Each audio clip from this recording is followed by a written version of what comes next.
Indian senior ടീമിലെത്താൻ സാധ്യതയുള്ള നിരവധി താരങ്ങൾ ജൂനിയർ ടീമിലുണ്ടെന്ന് ഒളിമ്പ്യൻ PR ശ്രീജേഷ്. കേരളത്തിൽ ഹോക്കി വളരണമെങ്കിൽ അടിസ്ഥാന സൗകര്യം വികസിക്കണം.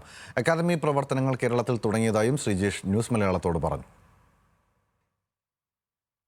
മലയാളികളുടെ അഭിമാനം മുൻ ഇന്ത്യൻ ഹോക്കി താരം കൂടിയായ PR ശ്രീജേഷാണ് ന്യൂസ് മലയാളത്തിനോട് ചേർന്നത്. ഇപ്പോൾ കളി അവസാനിപ്പിച്ച് ഇപ്പോൾ പരിശീലന തിരക്കിലാണ്. അപ്പോൾ കളി ഇപ്പം മാറി, ഇപ്പം പരിശീലന കാലയളവ് എങ്ങനെ എൻജോയ് ചെയ്യുന്നു? ഇല്ല, വലിയ വ്യത്യാസങ്ങളൊന്നുമില്ല, സെയിം തന്നെയാണ്. രാവിലെ വൈകിട്ട് ഗ്രൗണ്ടിൽ പോകുന്നു, പക്ഷേ കളിക്കുന്നതിന് പകരം കളിപ്പിക്കുന്നതെന്ന് മാത്രമേ ഉള്ളൂ. പിന്നെ ഒത്തിരി കാലം ഉള്ള എക്സ്പീരിയൻസ്, ആസ് എ ഗോൾ കീപ്പറുള്ള എക്സ്പീരിയൻസ്, അത് എന്താ പറയുന്നത്, കുട്ടികളിലേക്ക് പകർന്നു കൊടുക്കുന്നു. കണ്ട കളികളും പഠിച്ച കാര്യങ്ങളും അവർക്ക് പറഞ്ഞു കൊടുക്കുന്നു. അതാണ് ഏറ്റവും ഇമ്പോർട്ടൻ്റ് ആയിട്ട് നോക്കുന്നത്. പിന്നെ അഡ്വാൻസ്ഡ് ആയിട്ടുള്ള കുറേ കാര്യങ്ങളുണ്ട്, ട്രെയിനിങ്ങിലാണെങ്കിലും അല്ലെങ്കിൽ ഇപ്പോൾ ലേറ്റസ്റ്റ് ഷോക്കിൽ എന്താണ് നടക്കുന്നത്, അതവരെ ചെറുപ്പം മുതലേ പഠിപ്പിക്കുക എന്നുള്ളതാണ് വലിയൊരു ദൗത്യമായിട്ടുള്ളത്. ഇപ്പോൾ ജൂനിയർ ടീമിൻ്റെ പരിശീലകനായിരുന്നു. ഇപ്പോൾ നമുക്ക് ഭാവിയിലേക്കുള്ള താരങ്ങൾ നിലവിൽ ഇന്ത്യൻ ജൂനിയർ ടീമിലുണ്ടോ?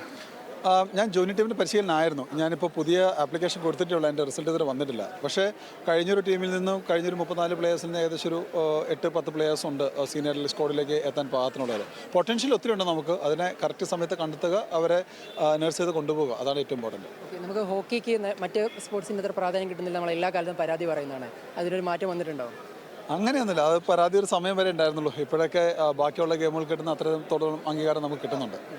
നമുക്കിപ്പോൾ ഒറീസയാണ് ഒരു പക്ഷേ ഹോക്കിയിൽ മുന്നേറി. അപ്പോൾ നമ്മൾ കേരളം അതുപോലെ നമ്മൾ എന്തൊക്കെ ചെയ്യണം? ഇൻഫ്രാസ്ട്രക്ചർ ഡെവലപ്പ് ചെയ്യുക എന്നുള്ളതാണ് ഏറ്റവും ഇമ്പോർട്ടൻറ്റ്.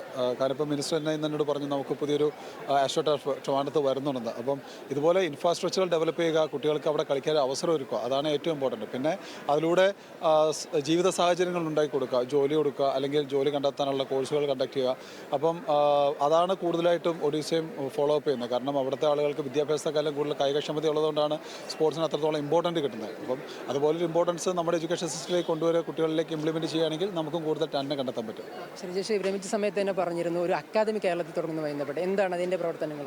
അല്ല, അതിൻ്റെ ഓൾമോസ്റ്റ് ആയിട്ടുണ്ട്. ജീവിരാജ സ്പോർട്സ് സ്കൂളിൽ ഇപ്പോൾ ഒരു ഹോക്കി ടർഫ് ഉണ്ട്. അവിടുത്തെ ഒരു അക്കാഡമിയുടെ പ്ലാനിലായിട്ട് ഇപ്പോൾ ഞാൻ എന്താ പറയുക കായിക വകുപ്പായിട്ട് സംസാരിച്ചുകൊണ്ടിരിക്കുകയാണ്. പരിശീലക കാലയളവ് ആസ്വദിക്കുന്നു എന്നാണ് PR ശ്രീജേഷ് ന്യൂസ് മലയാളത്തിൽ പറഞ്ഞിരിക്കുന്നത്. അതുപോലെ ഇന്ത്യൻ സീനിയർ ടീമിലേക്ക് എത്തേണ്ടതായ നിരവധി താരങ്ങളുണ്ടെന്നും PR ശ്രീജേഷ് പറയുന്നു. ക്യാമറാമാൻ MG മഞ്ജുഷിനോടൊപ്പം മാഷിക് റഹ്മാൻ, ന്യൂസ് മലയാളം, തിരുവനന്തപുരം.